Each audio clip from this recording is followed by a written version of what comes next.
अब तुम उत्तर पश्चिम की सुलेमान और किरथर पहाड़ियों का पता लगाओ। इसी क्षेत्र में कुछ ऐसे स्थान हैं जहां लगभग 8,000 वर्ष पूर्व स्त्री पुरुषों ने सबसे पहले गेहूं तथा जौ जैसी फसलों का उपजाना आरंभ किया। उन्होंने भेड़, बकरी और गाय बैल जैसे पशुओं को पालतू बनाना शुरू किया। ये लोग गांवों में रहते थे। उत्तर पूर्व में गारो तथा मध्य भारत में विंध्य पहाड़ियों को पता लगाओ। ये कुछ अन्य ऐसे क्षेत्र थे जहाँ कृषि का विकास हुआ। जहाँ सबसे पहले चावल उपजाया गया वे स्थान विंध्य के उत्तर में स्थित थे। मानचित्र एक उपमहाद्वीप का प्राकृतिक मानचित्र। इसमें दिखाया गया है उत्तर पश्चिम में किरथर सुलेमान, हिमालय पर्वत, देन गारो पहाड़ियाँ इन पूर्वी तरफ गारो पहाड़ियाँ, विंध्य मध्य भारत में विंध्य पहाड़ियाँ, सतपुड़ा पर्वत रांगा, देन पश्चिमी घाट एंड पूर्वी घाट। सहायक नदियाँ उन्हें कहते हैं जो एक बड़ी नदी में मिल जाती है। लगभग 4,700 वर्ष पूर्व इन्हीं नदियों के किनारे कुछ आरंभिक नगर फले फूले। गंगा व इसकी सहायक नदियों के किनारे तथा समुद्री तटवर्ती इलाकों में नगरों का विकास लगभग 2,500 वर्ष पूर्व हुआ। गंगा तथा इसकी सहायक नदी सोन का पता लगाओ। गंगा के दक्षिण में इन नदियों के आसपास का क्षेत्र प्राचीन काल में मगध, वर्तमान बिहार नाम से जाना जाता था। इसके शासक बहुत शक्तिशाली थे और इन्होंने एक विशाल राज्य स्थापित किया था। देश के अन्य हिस्सों में भी ऐसे राज्यों की स्थापना की गई थी। मानचित्र एक में दक्षिण एशिया को दिखाया गया है। इसमें आधुनिक भारत, पाकिस्तान, बांग्लादेश, नेपाल, भूटान और श्रीलंका और अफगानिस्तान, ईरान, चीन तथा म्यांमार आदि पड़ोसी देशों को दर्शाता है। दक्षिण एशिया एक महाद्वीप से छोटा है, लेकिन विशालता तथा बाकी एशिया से समुद्रों, पहाड़ियों एवं पर्वतों से बटे होने के कारण इसे प्राय उपमहाद्वीप कहा जाता है। लोगों ने सदैव उपमहाद्वीप के एक हिस्से से दूसरे हिस्से तक की यात्रा की। कभी कभी हिमालय जैसे ऊंचे पर्वतों, पहाड़ियों, रेगिस्तान, नदियों तथा समुद्र के कारण यात्रा जोखिम भरी होती थी। फिर भी ये यात्रा उनके लिए असंभव नहीं थी। अतः कभी लोग काम की तलाश में तो कभी प्राकृतिक आपदाओं से कारण एक स्थान के दूसरे स्थान जाया करते थे। कभी सेनाएं दूसरे क्षेत्रों पर विजय हासिल करने के लिए जाती थी। इसके अतिरिक्त व्यापारी कभी काफिले में, जो कभी जहाज़ों में अपने साथ मूल्यवान वस्तुएं लेकर एक स्थान से दूसरे स्थान जाते रहते थे। धार्मिक गुरु लोगों को शिक्षा और सलाह देते हुए एक गांव से दूसरे गांव तथा एक कस्बे से दूसरे कस्बे जाया करते थे। कुछ लोग नए और रोचक स्थानों को खोजने की चाह में उत्सुकतावश भी यात्रा किया करते थे। इन सभी यात्राओं से लोगों को एक दूसरे के विचारों को जानने का अवसर मिला। देश के नाम। अपने देश के लिए हम प्रायः इंडिया तथा भारत जैसे नामों का प्रयोग करते हैं। इंडिया शब्द इंडस से निकला है, जिसे संस्कृत में सिंधु कहा जाता है। अपने एटलस में ईरान और यूनान का पता लगाओ। लगभग 2,500 वर्ष पूर्व उत्तर पश्चिम की ओर से आने वाले ईरानियों और यूनानियों ने सिंधु को इंदोस और इस नदी के पूर्व में स्थित भूमि प्रदेश को इंडिया कहा। भारत नाम का प्रयोग उत्तर पश्चिम में रहने वाले लोगों के एक समूह के लिए किया जाता था। इसी समूह का उल्लेख संस्कृति की आरंभिक लगभग 3,500 वर्ष पुरानी कृति ऋग्वेद में भी मिलता है। अतीत के बारे में कैसे जानें?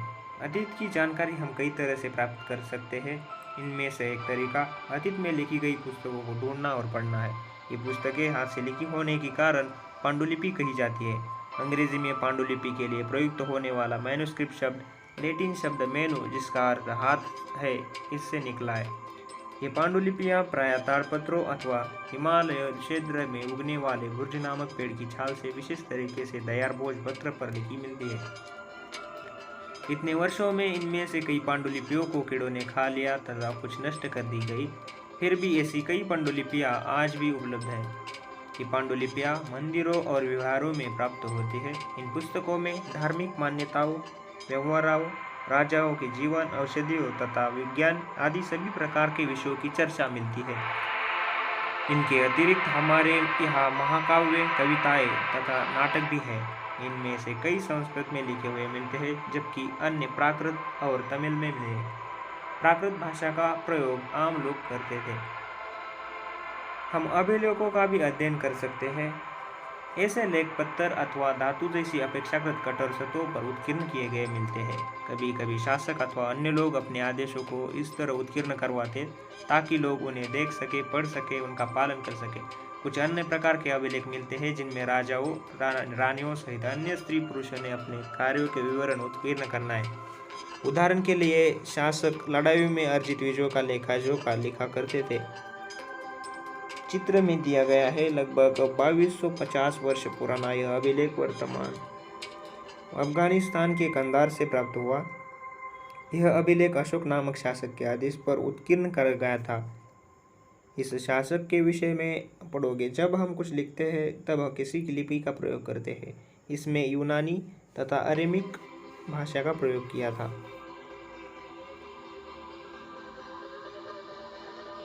इसके अतिरिक्त अन्य कई वस्तुएं अतीत में बनी और प्रयोग में लाई जाती थी। ऐसी वस्तुओं का अध्ययन करने वाला व्यक्ति पुरातत्वविद कहलाता है।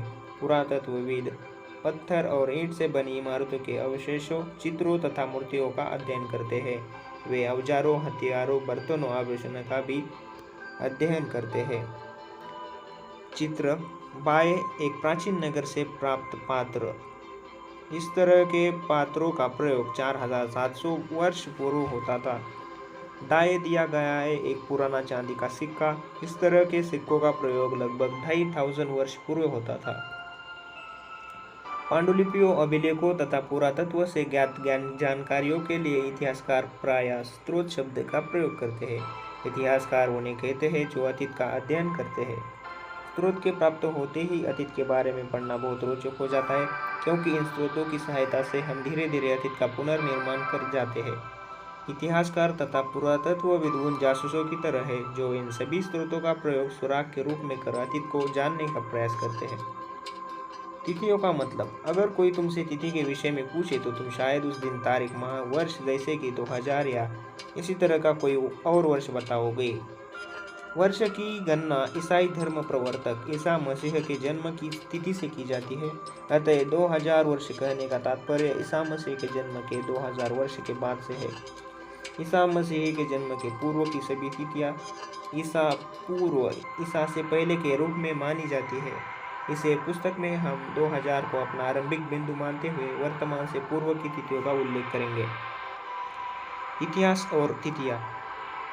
अंग्रेजी में BC, हिंदी में ईपू का तात्पर्य बिफोर क्राइस्ट अथवा ईसा पूर्व होता है।